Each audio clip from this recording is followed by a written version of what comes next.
Morning student. देखते हैं lesson 3 का नाम है द गंगा। इंग्लिश का है। देखते हैं इसमें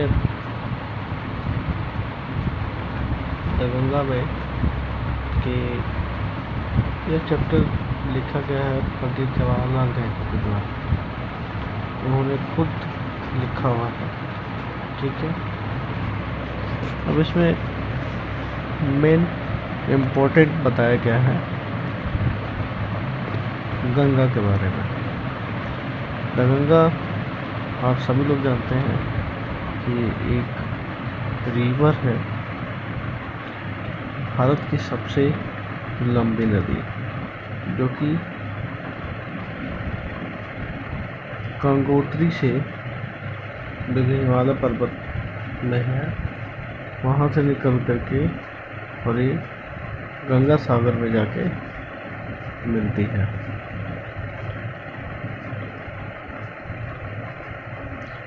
गंगा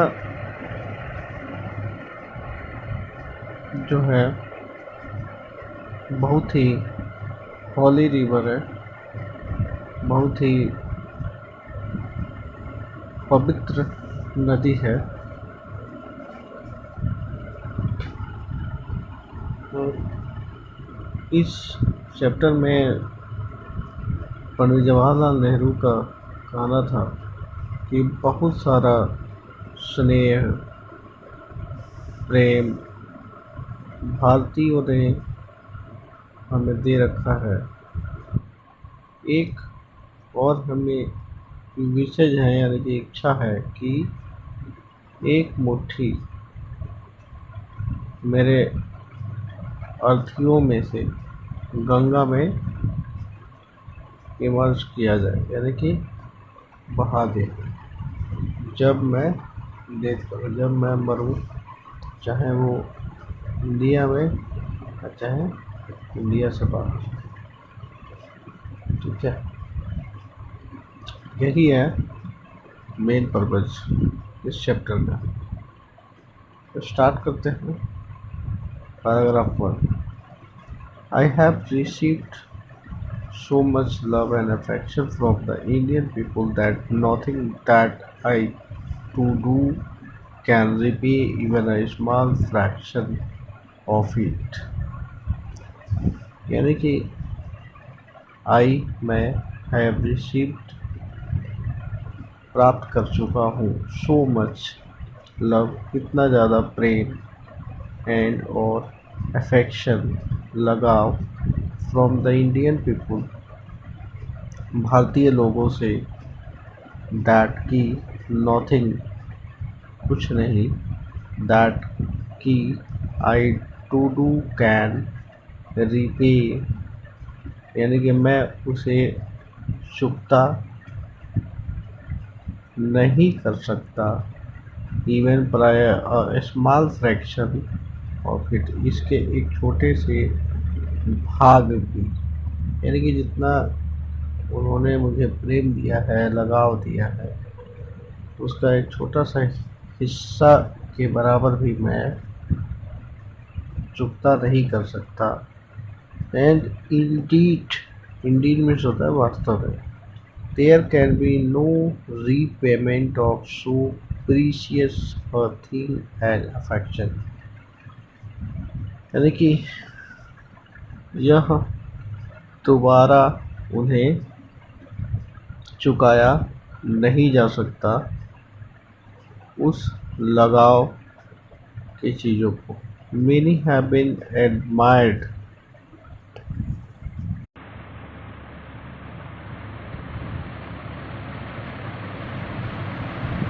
बहुत सारा, यानी कि many have been admired, यानी कि बहुत सारी प्रशंसा की। ठीक है, यानी कि बहुत सारे प्रशंसनीय बात है, एक तरह से कर सकते हैं। ठीक है, some have been revoked, कुछ रिवॉर्ड, यानी कि सम हैव बीन रिवॉर्ड, कुछ उद्देश्य भी रहा, बट द रिवॉर्ड का मतलब होता है उद्देश्य। But the affection of all classes of the Indian people has come to me in such abundant measure that I have been overwhelmed by it. देखिएगा, तो वेवर फेल्ड मीन्स अभिभूत होता है, ठीक है। और एबंडेंट मेजर का मतलब होगा प्रचुर मात्रा, सच यानी कि जैसे।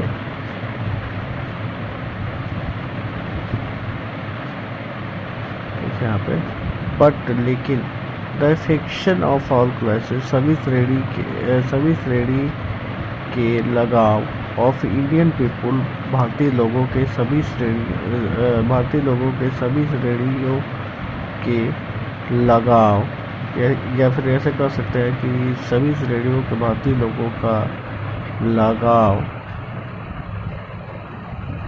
हैज कम टू बी, मेरे पास आए, ठीक है, या फिर मुझे मिले, इन सच एबंडेंट मेजर, मतलब इतने प्रचुर मात्रा में, दैट कि I have been overwhelmed by it, यानी कि आई हैव बीन, मैं पूरी तरह से अभिभूत हो गया। I can only express the hope that in the remaining years I may live, I can only express the hope, मैं केवल यही एक आशा कर सकता हूँ दैट कि इन द रिमेनिंग ईयर्स, बचे हुए वर्षों में, आई मे लाइव, मैं जिंदा रह सकता हूँ, मैं जिंदा रह सकूँ। I shall not be unworthy of my people and their affection, I shall not be, यानी कि I shall not be unworthy of my people, मैं अपने लोगों के अयोग्य नहीं रह पाऊँगा, एंड देयर अफेक्शन, और उनके लगाव। देखते हैं आगे। To my innumerable comrades and colleagues, I owe an ever deeper debt of gratitude. To के लिए my innumerable, असंख्य, comrades का मतलब साथियों, and और colleagues यानी कि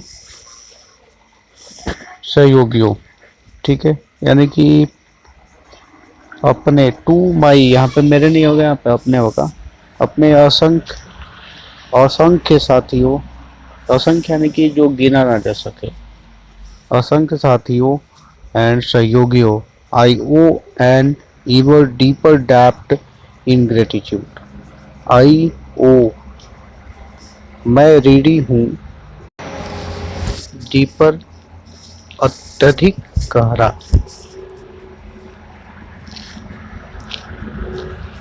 डेप्ट यानी कि कर्ज, ठीक है। उसके बाद है ऑफ ग्रेटिट्यूड, ग्रेटिट्यूड यानी कि कृतज्ञता, ठीक है। ग्रेटिट्यूड यानी कि कृतज्ञता, डीपर है मतलब और गहरा, इवन प्राय, ठीक है। इसका मतलब होगा मैं प्राय उनके कर्ज से, गहरे कर्ज से ऋणी हूँ और कृतज्ञता के, आगे देखते हैं। We have been joint partners in great undertakings and have shared the triumph and sorrows which sorry, inevitably accompany them। यानी कि we have been joint partners, यानी कि साथियों के साथ जुड़ा रहा। इन ग्रेट अंडरटेकिंग्स, अंडरटेकिंग यानी कि उपक्रम। ठीक है, आगे देखते हैं। यानी कि हमारे जो उपक्रम थे, महान उपक्रम में जो साथी जुड़े हुए थे, जो सहयोगी जुड़े हुए थे। पार्टनर्स का मतलब भी साथी होगा, साथियों होगा, सॉरी साथियों होगा, उनके बारे में बता रहा है। एंड और have shared the Triumph, Triumph यानी कि विजय। ठीक है, एंड और सॉरोज यानी कि दुख या फिर दुखों। विच जो कि इनएविटेबली सॉरी accompany them, यानी कि इनेटेबली यानी कि अनिवार्य रूप से, accompany यानी कि साथ। यहाँ पे पूरा देखेंगे कि हमारे विजय में, यानी कि ट्रियम्फ यानी कि विजय, जीत। ठीक है, और दुखों पे वो पूरी तरह से शेयर यानी कि आदान प्रदान किए, उसमें उन्होंने साथ दिया। उनके हमारे विजय और दुख में उनके अनिवार्य रूप से साथ रहे। व्हेन आई डाई, अपनी इच्छा बता रहे हैं वो। व्हेन जब, आई डाई मैं मरूं, I should like my body to be cremated, I should मुझे चाहिए, लाइक जैसे, माई बॉडी अपने शरीर, टू बी क्रीमेटेड, क्रीमेटेड यानी कि अंतिम संस्कार। ठीक है, यानी कि उनका कहना था कि व्हेन आई डाई, जब मैं मरूं, I should like my body to be cremated, यानी कि मेरे अंतिम संस्कार मेरे शरीर का मुझे चाहिए। इफ यदि, I die in a foreign country, यदि मैं, फॉरेन यानी कि विदेश। ठीक है, दूसरे देश में यदि मेरी मृत्यु होती है या फिर मैं मरता हूँ, my body should be cremated there, मेरी जो बॉडी है, शरीर जो होगी, डेड बॉडी, वो उसका अंतिम संस्कार वहीं होने चाहिए।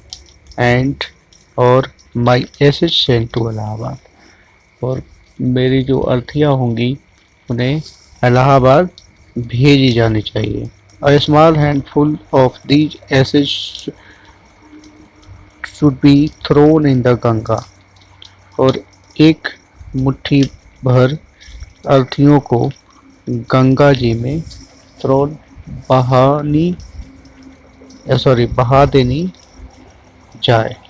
एंड और the major portion of them disposed of in the manner indicated below।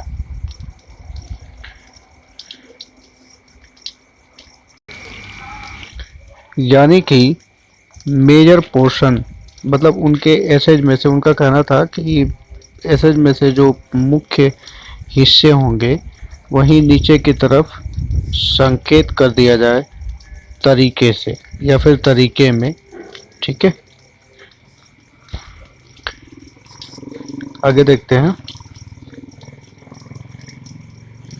No part of these ashes should be retained और प्रिजर्व्ड, यानी कि no part of the ashes, यानी कि कोई भी अर्थियों का हिस्सा, ठीक है, शुड बी रिटेन्ड और प्रिजर्व्ड।